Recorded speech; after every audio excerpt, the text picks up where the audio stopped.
এদিকে পাকিস্তান সিরিজকে সামনে রেখে মিরপুরে হয়ে গেল নিরাপত্তা মহড়া। সফরকারীদের কোনো চাহিদা না থাকলেও তাদের জন্য সর্বোচ্চ নিরাপত্তার ব্যবস্থা করবে ক্রিকেট বোর্ড।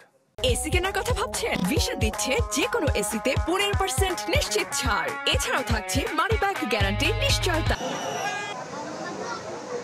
রাজনৈতিক সভা সমাবেশ, দাবি দাওয়া আদায়, সড়ক অবরোধে মানুষের স্বাভাবিক জীবনযাত্রা বাধাগ্রস্ত হচ্ছে প্রায় প্রতিদিন।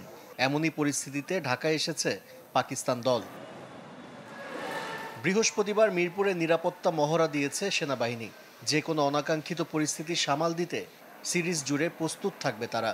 টিম হোটেল আর স্টেডিয়ামে পাকিস্তান ও বাংলাদেশ দলের নিরাপদে আসা যাওয়ার পাশাপাশি হোম অফ ক্রিকেটে দর্শকদের নিরাপত্তার বিষয়টিও গুরুত্ব দিচ্ছে বিসিবি। আমাদের অল সিকিউরিটি এজেন্সিজ, আমাদের সেনাবাহিনী সবাই খুব কোঅপারেটিভ, আমাদের কোঅপারেট করছে। আমরা গ্রেটফুল সেই জন্যে। তো সুতরাং আমরা কোনো সমস্যা আশা করি না, কারণ they have a foolproof plan. গেল বিপিএল-এর টিকেটিং সিস্টেম অনলাইনে করায় ভোগান্তি পোহাতে হয়েছিল দর্শকদের। পাকিস্তান সিরিজের জন্য একই পদ্ধতি রেখেছে ক্রিকেট বোর্ড। কিছু সমস্যার মুখোমুখি হলেও অন্যান্য দেশের মতো অনলাইনকে প্রাধান্য দিতে চায় বিসিবি। কোনো কিছু তো কোথাও একটা স্টার্ট করতে হবে। সো গত বিপিএলে আমরা প্রথম অনলাইন স্টার্ট করা হয়েছে। এখানে যা ভুল ত্রুটি হয়েছিল সেটার